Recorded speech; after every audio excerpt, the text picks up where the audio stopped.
በኢትዮጵያ መንግስትና በራሴ ስም ለ85ኛው ዓመት የአርበኞች የድል በዓል እንኳን አደረሳችሁ ለማለት እወዳለሁ።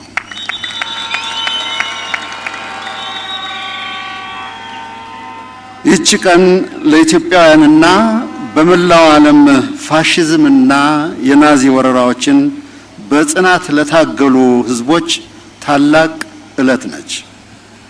እንደሚታወቀው በመላው አውሮፓ ፋሺዝምና ናዚም ድል የተደረገበት ወቅት በተለያዩ ቀናቶች ይከበራሉ።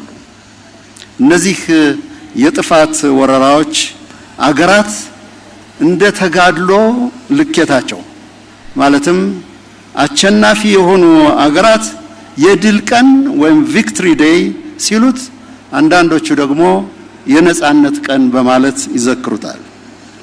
ኢትዮጵያ አገራችን የምታከብረው የነጻነት ቀን ሳይሆን የድል ቀን ነው። የዚህ ዋነኛ ምክንያቱ በአርበኞቿ ጥንካሬ 5 ዓመታትን ያስቆጠረ ብርቱ ትግል በማድረግና መራራ መስዋዕትነት በመክፈል ፋሺዝምን ያሸነፍንበት ቀን በመሆኑ ነው። የነጻነት ቀንማ ከጥንት ጀምሮ በትግል የተቀዳጀነውና ያገኘነው ነው። ስለዚህ ይህ ቀን የአሸናፊነት የድል ቀን ነው ማለት ይቻላል። ህዝባችን በመርዝ ጋዝ እየተለበለበ በጥይት አረር እየተቃጠለ በጽናት እና በአገር ፍቅር ስሜት ወራሪን ኃይል ያንበረከክንበት በመሆኑ እጅግም የድል ቀናችን ነው። በታሪክ አጋጣሚ የሁለተኛው ዓለም ጦርነት አሸናፊ ከሆኑ ሀገራት መካከል የድል ቀን ወይም ቪክትሪ ዴይን አስቀድማ የምታከብረው ኢትዮጵያ ሀገራችሁ ብቻ ናት።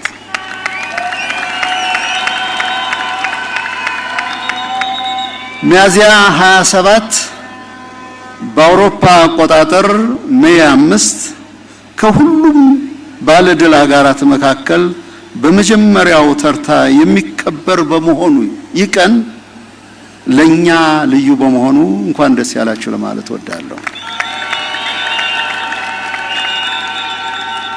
ጀግኖች ኢትዮጵያውያን በፋሺስት ወራሪ ጦር የተቀዳጁት ድል ኢትዮጵያ በዓለም ደረጃ ያላትን ቦታ የበየነ ልዕልናዋንም ከፍ አድርጎ ያስጠበቀ ገድል ነው።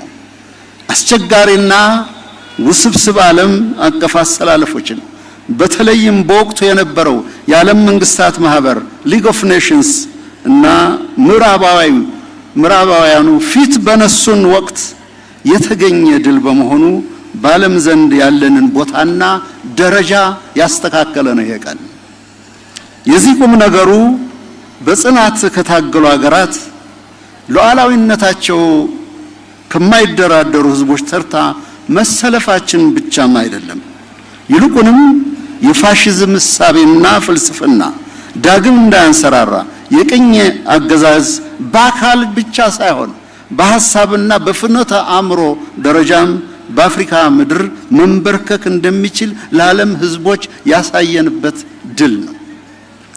ይህ ታላቅ የድል ቀን በዓለም የታሪክ ድርሳናት ከፍ ባለ አድናቆት የሚጠቀስ ሲሆን ታሪካዊ የወረራ ጥፋት ስተት መጫሚያ አልባ ባለዝናር ጀግኖች የተንበረከከበት ወይም የተከረከመበት የድል ቀን ነው ለማለት ይቻላል።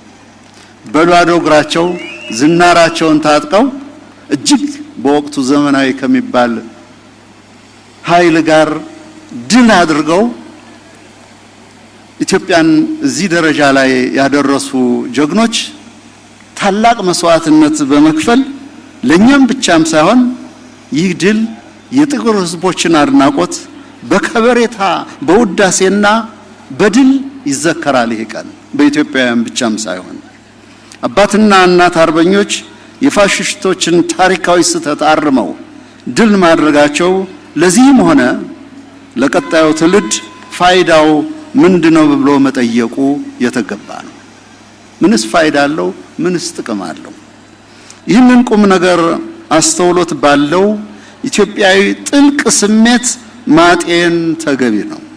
ይህ ማሰላሰል የዛሬውንም ሆነ የነገውን የኢትዮጵያ ብሩህ መንገድ ተስፋችንን፣ እድገታችንና ብልጽግናችን ለማጽናት መሰረት የሚጥል መሆኑ ነው። ውድ የኢትዮጵያ አርበኞች፣ ክቡራትና ክቡራን፣ ለነጻነታችን ያለን ቀናኢነትና ሉዓላዊነታችን ለማስከበር ያለን ቁርጠኝነት ምንጩ እንደ ሕዝብ ለራሳችን የምንሰጠው ክብር ነው።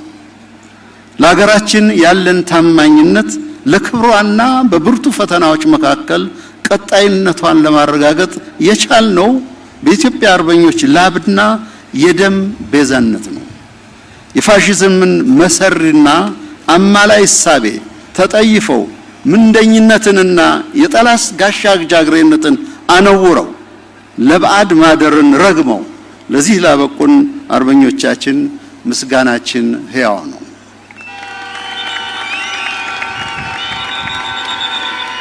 ከኢትዮጵያ አርበኞች የወረስነው ትልቅ ሐሳብ ሰላም፣ ነጻነት፣ በራስ መተማመን የምንላቸውን እሴቶች ከውጭ የተቀበልነው አይደለም፣ በልገሳ ያገኘነው አይደለም፣ የተቸርነው አይደለም። ይህን ያገኘነው የውጭ ወረራን ድል በመንሳትና ድል በማድረግ ነው። ስለሆነም እየኖርንም እየሞትንም ያፈራነው ማንም የማይነጥቀን የራሳችን ሀብት በመሆኑ ነው። ባድዋ የጸረ ቅኝ ግዛት ወቅትም ሆነ በአርበኞች የጸረ ወረራ ተጋድሎ ዓመታት ስለ ሀገራችን ጎልቶ የወጣውና ወዳጆችም ሆኑ ባላንጣዎች የሚመሰክሩልን ጉዳይ ቢኖር በአሸናፊነት ውስጥ ኢትዮጵያዊ ይቅር ባይነት መኖሩን። አርበኞቻችን ድል አድራጊነት ርኅራኄን ጋር አጣምረው በተሸነፉት ላይ ቃታ አልሳቡም፣ ጦርም አልሰበቁም፣ ጎራዴም አልሳሉም።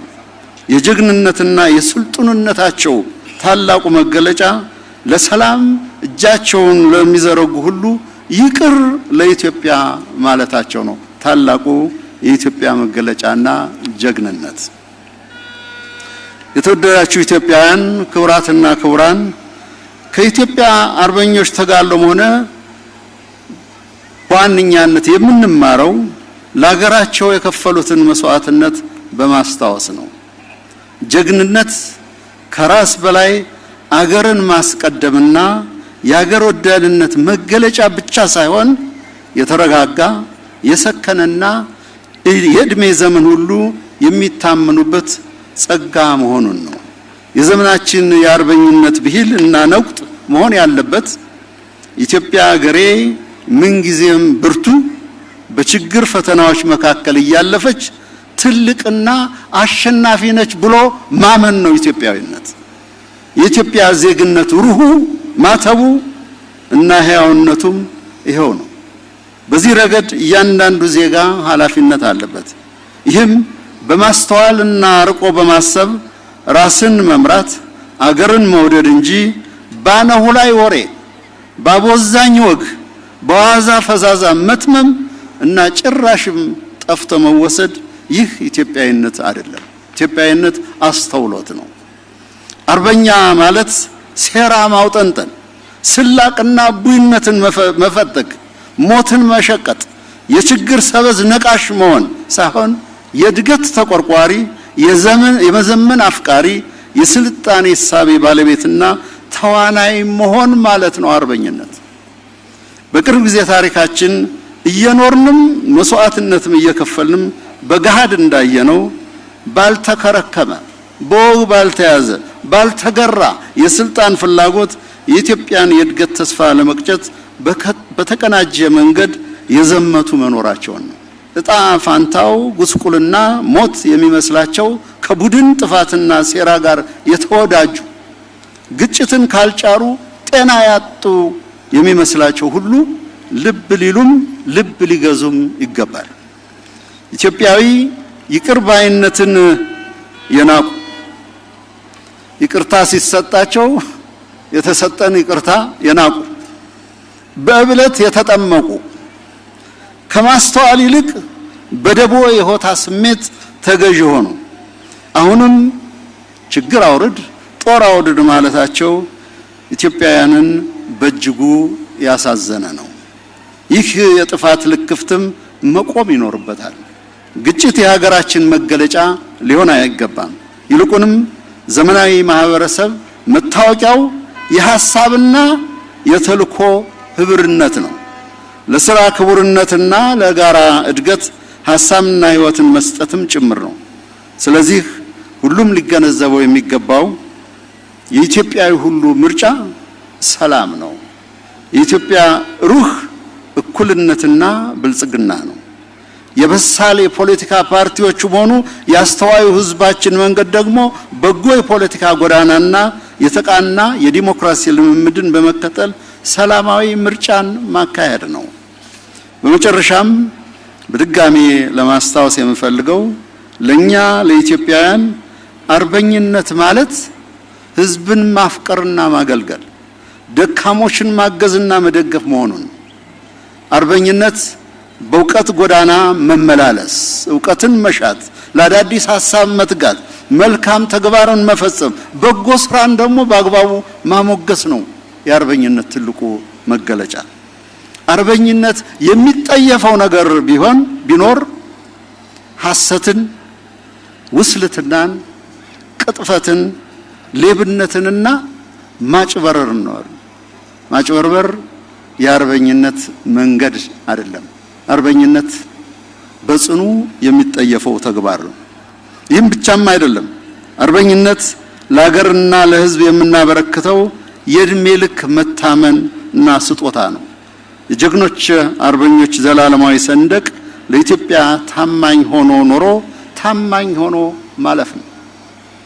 ሐሩርና ቁር ዝናብና ውሽንፍር ሳትሉ ለውድ ለሀገራችሁ ዘብ የቆማችሁ የጀግናው የኢትዮጵያ መከላከያ ሰራዊት አባላት፣ የፌዴራልና የክልል የሰላም ዘቦች፣ ህዝባዊ የሚሊሻ አካላት በያላችሁበት ዘመን የሚዘክረውን ይህን የድል ቀን በልበ ሙሉነት በብርቱ ትጋትና በማይነወጥ መንፈስ ታከብሩት ዘንድ ልባዊ ምኞቴን እገልጻለሁ። ኢትዮጵያ ለዘላለም ትኑር። አመሰግናለሁ።